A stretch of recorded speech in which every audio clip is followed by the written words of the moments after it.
Bonjour Karaté Bushido, Guillaume Morel, je suis l'auteur de Protégor, le guide pratique de sécurité personnelle, de self-défense et de survie urbaine. Qu'est-ce que vous prenez sur vous quand vous partez pour une journée dans la ville? Accessoires de défense, accessoires de survie, accessoires du quotidien. Je vous propose d'aller à la rencontre de Michael Ilouz, instructeur de self-défense, professeur de Silat à l'Académie Frank Ropers, dont il est directeur technique, et il est aussi tireur, instructeur de tir et instructeur de tir de défense. Nous allons le rencontrer dans son lieu de travail, un stand de tir, qui est situé en plein Paris. Et nous allons voir avec lui, nous allons lui demander ce qu'il a dans ses poches et qu'est-ce qu'il prend avec lui quand il part en vadrouille urbaine. Allons-y. Salut Guillaume. Michael, quand on parle d'EDC, d'Everyday Carry, je sais qu'il y a beaucoup de débats, on peut avoir 10 000 accessoires sur soi. Ce qui est important, c'est le cahier des charges, c'est-à-dire en fait, quel est le besoin. Aujourd'hui, moi, la question que je voudrais te poser, c'est qu'est-ce que tu prends avec toi quand tu pars quelques heures en ville? Tu sais que tu vas être loin de chez toi, mais tu es dans un milieu urbain. Quels accessoires tu as avec toi au cas où pour la vie de tous les jours, le quotidien, mais aussi la défense, la survie? Beaucoup de gens en fait qui utilisent des objets dans leur EDC sont des objets qui sont... Enfin, EDC pour eux, c'est uniquement l'aspect défense. J'en parle un petit peu dans Riposter d'ailleurs, en parlant du go bag, mais on va dire maintenant, l'intérêt c'est de regarder un petit peu ce qu'on peut avoir aussi dans ses poches. C'est-à-dire le go bag c'est bien, j'ai mon sac, mais justement ce que tu abordes là est intéressant. Et évidemment, il va y avoir un objet, peut-être 2 objets de défense, mais il vaut mieux un seul objet qu'on maîtrise bien que plein d'autres. Et puis après, il y a les objets, comme tu disais, de tous les jours. Il faut savoir que ce qu'on appelle le carry là-dedans, c'est d'avoir de quoi faire face à plein de situations. Et quand je dis situation, ce n'est pas forcément des situations avec un aspect agression ou quoi que ce soit, hein. Ça peut être n'importe quoi d'autre. Première chose, c'est les moyens de paiement.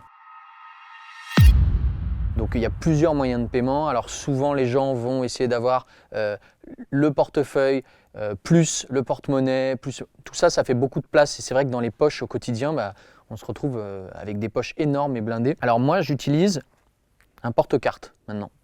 L'intérêt du porte-carte, c'est que je vais avoir toutes mes cartes de crédit dedans. Enfin, toutes mes cartes, j'en ai qu'une, mais toutes les autres cartes, c'est-à-dire ça peut être ma carte de mon club de sport, ma licence de tir, obligatoire pour le transport de mes armes pour le travail. Et puis après, je vais avoir aussi à l'intérieur la possibilité d'y mettre un billet ou plusieurs billets. L'intérêt, c'est d'avoir du liquide sur moi. Donc déjà, là, avec un élément comme ça, je vais remplir plusieurs choses en termes de cahier des charges.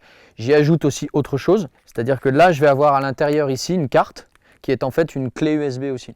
Voilà. Ça peut être intéressant à certains moments. Je vous dis, je fais un petit déplacement, je tombe sur quelqu'un et j'ai besoin d'avoir... il veut me donner un document sans passer forcément par Internet. Ça peut être très rapide.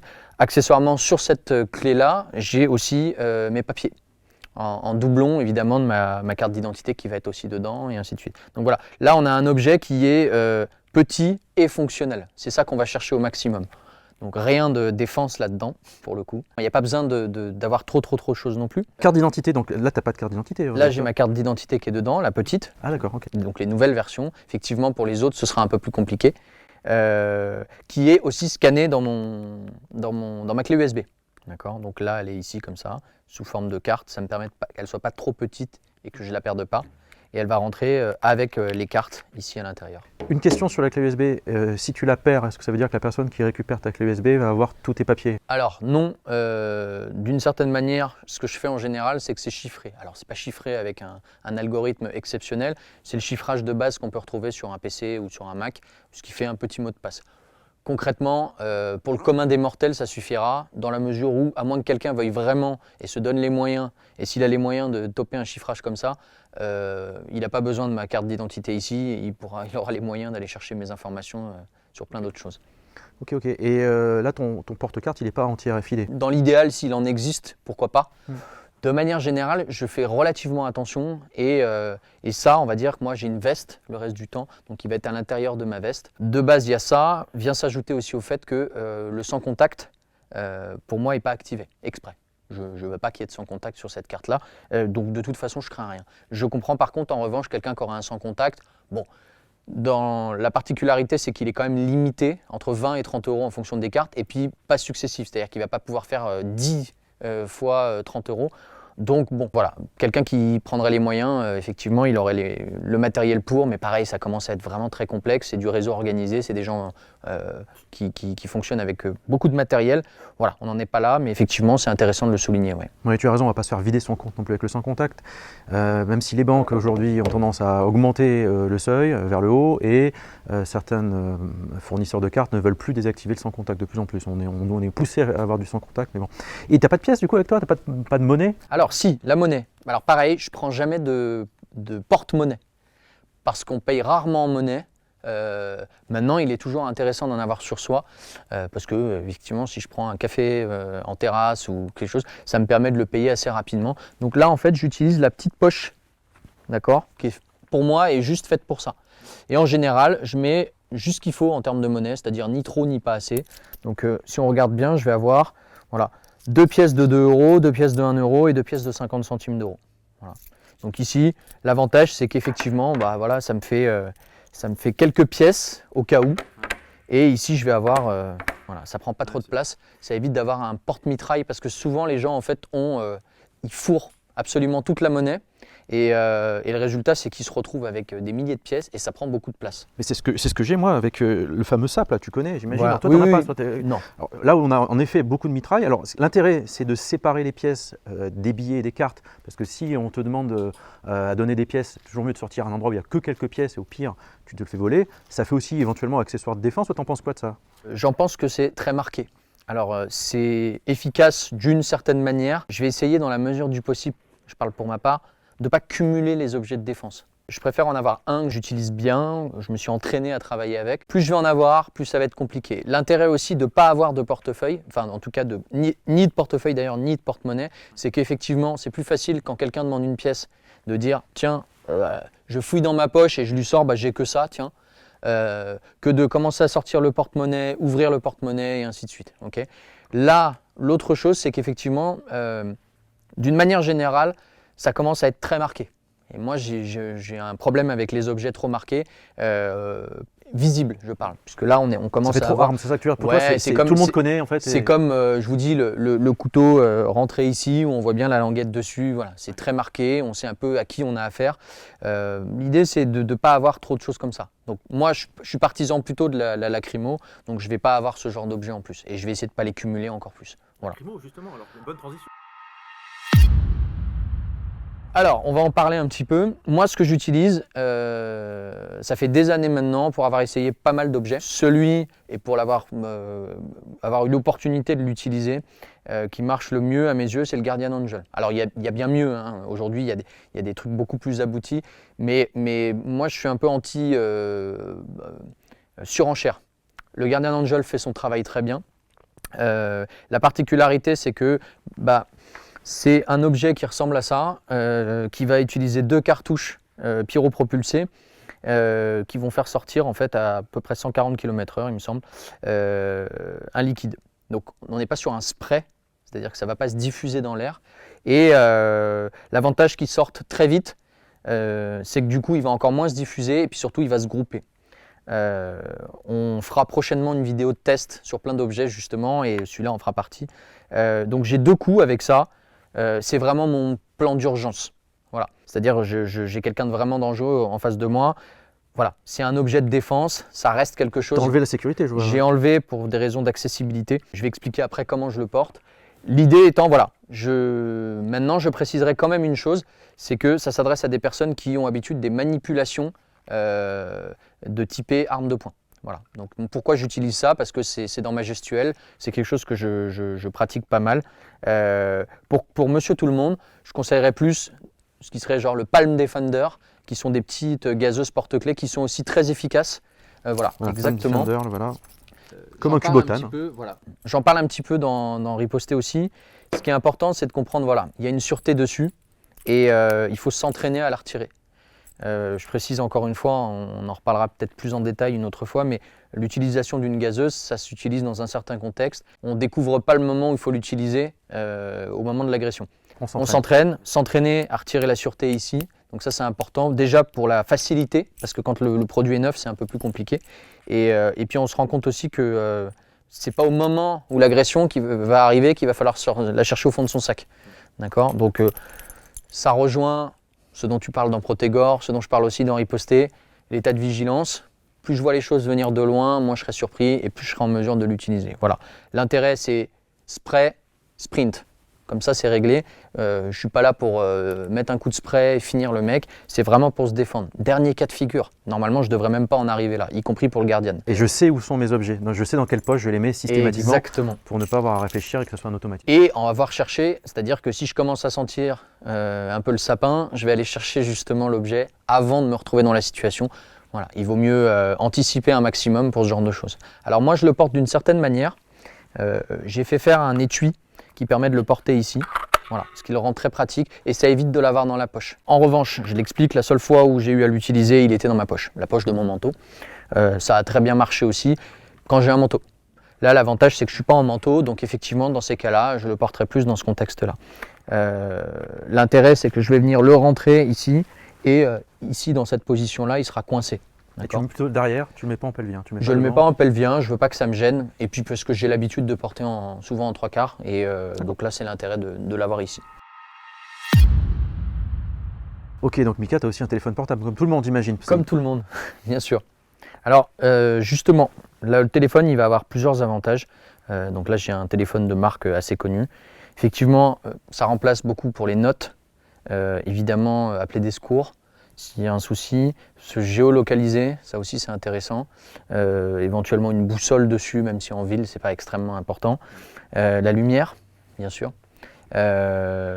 Cela dit, j'essaye de manière générale de ne pas être trop dépendant de ça. C'est-à-dire que j'ai mon téléphone, mais pour des éléments essentiels comme avoir l'heure ou avoir de la lumière, j'ai quand même quelque chose qui fonctionne normalement et le plus connu au monde, à savoir une montre et une lampe. Ce sera beaucoup plus simple. Mais on y reviendra en détail. L'autre problème, effectivement, pour ça, justement, c'est les problèmes de batterie qu'on peut avoir. Ah oui. Donc, il existe des accus que des gens achètent. Maintenant, le problème d'un accu, comme toi tu as, par exemple, c'est que ça prend une certaine place. Ouais, j'ai un Streamlight, moi, qui est bien, mais que j'ai dans mon sac en général. Alors, voilà, ça, c'est un outil de sac que j'ai moi aussi. Il a un clip, ce qui fait que quand des fois je suis obligé de poser mon sac à l'entrée et que je sais que je vais rester une journée pour le boulot dans un endroit, je vais pouvoir le mettre sur la ceinture. Mais c'est pas super confort quand même, c'est un peu gros. Alors justement, il existe maintenant des housses, donc là on peut en voir une, des housses de téléphone qui en fait font aussi batterie. Donc là on a à peu près 2 charges en plus. Surtout qu'en plus il faut un câble. Voilà. Là j'ai pas de câble, je vais venir emboîter mon téléphone dedans, d'accord. Et ici je vais avoir ici un niveau de batterie. Concrètement, j'ai 2 batteries en fait. C'est-à-dire, c'est comme si j'avais 2 charges dedans. Ce qui est quand même intéressant. Alors, bien entendu, ça dépend de l'utilisation. Effectivement, si on regarde, ça prend un peu de place. Ça alourdit le téléphone. Ça va alourdir le téléphone. Alors, celui-ci n'est pas adapté à celui-là particulièrement. Mais ce que je veux dire par là, c'est que voilà, peut être un avantage. Apple en fait aussi. Samsung en fait aussi. Sur les téléphones les plus connus, Huawei aussi. Donc, on peut en retrouver. L'intérêt, voilà, c'est que j'ai une seconde batterie. Normalement, on ne l'utilise pas. On rentre chez soi, on recharge son téléphone, ça reste un backup. Voilà. Moi j'aime bien avoir un câble aussi parce que si on n'a pas de batterie, des fois il y a des endroits où on peut se brancher. Alors en général je rajoute une capote USB pour éviter de me brancher n'importe où d'un point de vue gestion des données. Mais j'essaye d'avoir au fond de la poche un câble qui de toute façon est nécessaire quand je prends cet accu. Alors si tu prends l'accu, évidemment je te dirais il faut un câble. Voilà. Moi l'avantage c'est que j'ai pas besoin d'accu, pas besoin de câble du coup, puisque je vais de toute façon avoir de quoi faire 3 jours de batterie facilement. En dehors de ça, j'aurai la plupart du temps un sac en plus, donc dans lequel il y aurait le câble. Mais si vraiment je sors de chez moi, 3 jours de batterie en plus, c'est largement suffisant. Et tu es plutôt écouteur filaire, Bluetooth ou pas écouteur du tout? J'ai des écouteurs Bluetooth, mais j'ai systématiquement en fond de poche mes écouteurs normaux qui sont exactement les mêmes que ceux-là en fait. Voilà, des écouteurs iPhone. Pourquoi je prends des écouteurs en plus? Alors, il faut imaginer une seconde. Même si aujourd'hui on a le main libre haut-parleur, c'est très bien. Si je devais, en imaginant que quelqu'un soit blessé devant moi, mettre en œuvre des gestes de premier secours et que je sois en ligne directement avec le SAMU ou un autre organisme, le fait d'avoir le haut-parleur alors que c'est le bordel autour, j'aurais du mal à l'entendre. Avoir le téléphone à l'oreille, ça risque de poser problème aussi. J'en reviens à ça justement, le fait de brancher les écouteurs, de mettre ici et d'avoir les 2 mains de libre, c'est quand même pas mal. Et si par exemple je devais éventuellement, pour ceux qui font du secourisme, prendre des constantes, chez un blessé, et ben, le fait d'avoir une montre, et là on en vient à ça justement, pour pouvoir chronométrer éventuellement, sans passer en plus par le chronomètre du téléphone. Plus on va accumuler de choses en fait sur un seul objet, plus on prend des risques de Murphy et de sa loi implacable qui fait que de toute façon tout objet risque de tomber en panne et la plupart du temps il tombera en panne voilà, au moment où j'en ai le plus besoin. C'est vrai. Simplement le téléphone, je suis un peu stressé, c'est la panique, je le fais tomber et j'étais en train de m'occuper d'un blessé par exemple. Il ne marche plus et là je me retrouve embêté. Donc je préfère justement avoir plusieurs manières. Alors les écouteurs Bluetooth, je les ai aussi. C'est pas comme si ça prenait de la place, ils sont souvent autour de mon cou comme ça en déposé. C'est des petits écouteurs, c'est ceux que j'utilise au quotidien. Ça prend vraiment pas de place. Je vais l'avoir là ou en fond de poche et c'est largement suffisant. Secourisme, c'est intéressant, c'est parce que c'est hyper important en self-défense. On en parle beaucoup dans Protégor, tu en parles aussi, parce qu'en plus, quand on fait du tir et des arts martiaux, je pense dans les deux cas, il faut être formé au secourisme. Mais du coup, tu as un kit avec toi de secourisme quand tu fais là? Alors, non, j'ai pas de kit de secourisme avec moi. Non, j'ai pas de kit de secourisme avec moi sur moi quand je sors dans la rue, d'accord, si je pars en léger comme ça. Évidemment, j'ai un petit kit de secourisme dans mon sac à dos. Alors, pour plein de raisons. D'une part, parce que je travaille sur un endroit, je donne des cours de tir en l'occurrence, donc il est important d'avoir du matériel de premier secours. Encore une fois, c'est toujours pareil. C'est bien d'avoir du matos, mais il faut savoir l'utiliser. Il faut se recycler aussi quand on a fait ce genre de formation. Alors, il y a le premier secours normal, puis après, on passe sur des TE2C, ce genre de choses. Voilà, je pars du principe que j'ai jamais eu de problème, mes élèves n'ont jamais eu de problème, on fait très attention, il y a des règles de sécurité à respecter, mais on n'est pas à l'abri d'un problème justement. Savoir utiliser du matériel de premier secours type TE2C pour quelqu'un qui serait blessé avec une arme à feu, c'est pas, voilà. J'en parle d'ailleurs pour d'autres situations, hein. Je suis dans la rue, une personne a pris un coup de couteau, c'est un type de blessure, hémorragie simple, hémorragie complexe, voilà, il faut un niveau un peu plus important en premier secours, mais c'est toujours pareil. J'ai vu beaucoup de gens avoir pansement compressif, Garrot 4, ils sont équipés comme des porte-avions, mais finalement ils n'ont jamais suivi de formation et ils savent poser un garrot parce qu'ils ont regardé des vidéos. Ça s'apprend, c'est un métier, il y a des formateurs spécialisés. On ne colle pas un garrot comme ça. C'est important de le savoir. Gérer un certain type de plaies, que ce soit des plaies traumatiques à l'arme blanche, c'est aussi quelque chose qu'il faut apprendre à faire. Et ce n'est pas des tutos YouTube qui vont apprendre ça. Il faut être très clair avec ça, ça demande d'être formé là-dessus. Pour plein d'éléments, c'est qu'il va falloir probablement justifier juridiquement à un moment donné. Donc voilà, ça c'est important de le savoir. Ce n'est pas mon domaine, je ne suis pas formateur en secourisme, je travaille avec. Et justement, je le précise, même pour quelqu'un qui a l'habitude, moi, j'ai suivi des formations là-dessus. Il faut se recycler régulièrement. Même un truc aussi anodin que poser un garrot, c'est des choses qu'il faut travailler. On ne pratique pas tous les jours. Voilà. Donc, pour revenir sur la petite trousse en question, j'en ai une qui comprend, voilà, c'est une trousse type TE2C, elle est très légère, elle est au fond de mon sac et je l'ai en permanence, au même titre que j'en ai une dans la bagnole. Et là, dans le cahier des charges, tu l'as pas parce que tu n'as pas de sac. Du coup, si tu as besoin de faire un garrot, c'est quoi, ceinture? Tu as une ceinture, j'imagine? Ouais, mais j'ai pas une ceinture qui est idéale pour ça. Encore une fois, j'en reviens à ça, c'est-à-dire que si je pars comme ça, je m'éloigne pas à des kilomètres de chez moi. Donc il peut arriver effectivement que s'il y a un souci, je remonte chez moi éventuellement pour aller chercher du matériel. Ouais, puis après pour tout ce qui va être bobologie, donc des choses moins graves, il y a des pharmacies, on est en milieu urbain. On est donc en milieu urbain. Ce qu'il faut, c'est avoir un peu d'argent pour pouvoir aller acheter. Ouais, et puis faire un garrot avec un garrot de fortune, il faut encore avoir du matos. La ceinture c'est bien, mais il faut savoir le faire. La cravate aussi, donc c'est une manière de le travailler. Ça, tu peux toujours éventuellement arrêter un passant qui aurait le matos en question. Encore une fois, c'est pareil.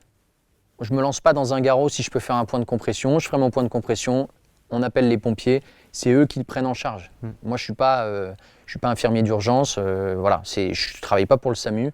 Le garrot, encore une fois, on est sur quelque chose qui va être vraiment dans un cadre assez exceptionnel. Même si un citoyen devrait apprendre à s'en servir, j'ai encore vu aussi des personnes qui avaient appris à s'en servir, mais du coup qui voulaient en mettre absolument systématiquement. Je suis isolé dans une zone de guerre, je peux le comprendre.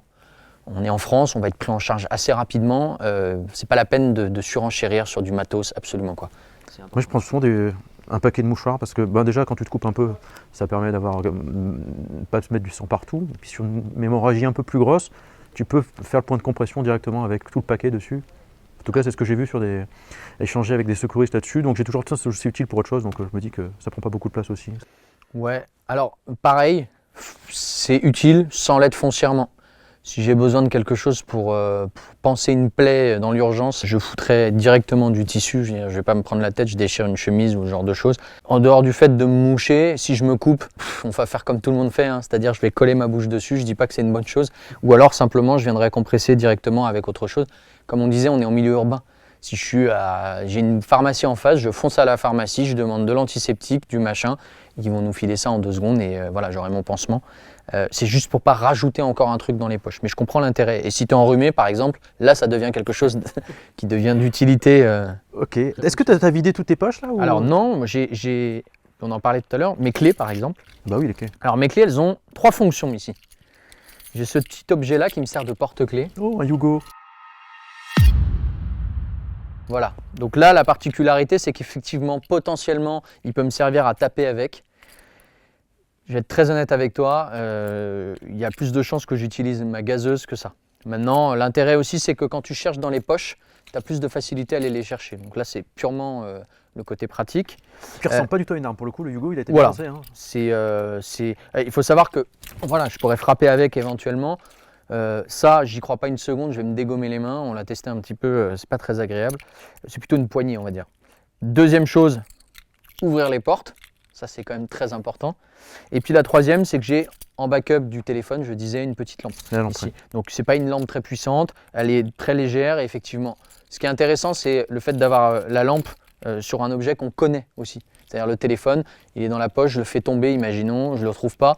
Bah, j'ai encore autre chose pour essayer de récupérer un peu de lumière avec ça. Voilà. Et ça, pour le coup, ça ne prend pas de place, c'est plus petit qu'une clé.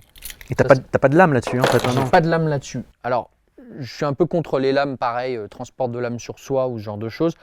Maintenant, le petit couteau suisse porte-clés par exemple, ou la petite pince multitool qui peut être intéressante aussi, ça c'est pas mal, ça prend pas trop de place. Et effectivement, donc moi j'en ai une, j'ai un multitool. Pareil, pourquoi je l'ai? Parce que je suis souvent voilà, au stand, des fois j'ai un truc à bricoler ou quelque chose comme ça, c'est toujours utile. Il y a une lame dessus, mais ça reste quand même une pince initialement. Donc la pince, voilà, c'est quand même très utile. J'ai 2-3 conneries dessus, un petit tournevis, effectivement une petite lame. C'est pareil, la lame comme outil de défense, c'est le pire outil de défense. C'est pas fait pour se défendre. Donc celle-là va me servir potentiellement à couper un emballage. Faut faire attention, elle coupe très bien. Couper un emballage. Donc c'est pour ça que je dis voilà, découper une cible si j'en ai besoin quand je suis en léger comme ça. Éventuellement, si j'ai besoin de couper, il faut faire attention avec ça aussi, une ceinture de sécurité, voilà, tout ce genre de choses-là. Il y a des trucs plus aboutis encore pour tout ce qui est secourisme, avec des bourrons pour éviter de se couper, tout ça. Ça, c'est pointu. Ça remplit pas mal de cahiers des charges, c'est assez léger et franchement, c'est pas très lourd, je l'ai dans la poche. C'est assez simple. Et c'est un accessoire de défense pour toi ou pas? Non, pas du tout. En Yawara ou non? Pas du tout? Tout le serait. Mais je le conçois pas. C'est encore une fois, c'est pareil. Accessoire de défense, j'ai une gazeuse, je me focalise sur mon premier outil. Si on imagine même un professionnel qui travaille à différentes distances, on en parlait un petit peu, il a une arme de poing, il a une gazeuse, enfin un spray, il a une télesco. Déjà pour un professionnel, c'est compliqué de savoir à quel moment, dans quel contexte l'utiliser, l'arme à feu étant vraiment le dernier recours. Je ne vais pas commencer moi à m'encombrer avec différentes choses parce que le seul truc qui me vient sous la main à ce moment-là, c'est le couteau, mais c'est le pire truc de défense que je puisse utiliser parce que ça ne va rien défendre du tout. Et puis je risque d'aller en prison. La gazeuse, c'est pareil. Enfin, il faut vraiment essayer de prendre l'élément qui marche le mieux dans le meilleur des contextes. Je vais essayer de prendre un truc qui passe partout, qui me permet de taper mon sprint, comme dirait notre ami Fred Perrin, le CFC. Cours Forest court et de me mettre en sécurité dans la première boutique à côté. Voilà, c'est le plus important. Ok. On a tout vu? Alors moi j'ai une dernière petite chose, c'est du gel hydroalcoolique. Donc là j'ai une mini bouteille très petite. Pourquoi j'ai ça sur moi? Parce que j'ai pas tout le temps la possibilité de me laver les mains. Alors quand je suis ici, je le fais assez régulièrement parce qu'effectivement, il y a beaucoup de plomb et j'essaye de faire attention à ça. Maintenant, quand je suis en dojo par exemple, quand je vois plein d'élèves, quand je sers des paluches toute la journée, c'est une solution d'hygiène un peu rapide qui permet des fois, je vais dans des toilettes qui sont vraiment dégueulasses, même le robinet est dégueulasse, j'ai pas envie d'y toucher. Voilà, et puis voilà, cette petite fiole-là, elle me prend pas beaucoup de place. Bon, bah, merci Mika, écoute, c'est super intéressant. Moi j'aime bien cette approche un peu très pragmatique et pas trop de surenchère sur la self-défense et sur les armes. Je trouve que c'est plutôt sain tout en restant efficace. Écoute, je pense qu'on va faire d'autres vidéos et qu'on va tester un peu justement ces différents accessoires de défense qu'on peut avoir sur soi, lesquels sont les plus... Spécifiquement, les outils de self-défense. Ouais. On va tester ça et puis d'autres vidéos qu'on a prévues, notamment aussi des tests balistiques. Ouais, pour parler aussi un petit peu armes à feu, parce que les armes à feu, ça fait aussi partie des arts martiaux. Hein. C'est ça, exactement. Bon, bah merci, à une prochaine. Avec plaisir, à bientôt.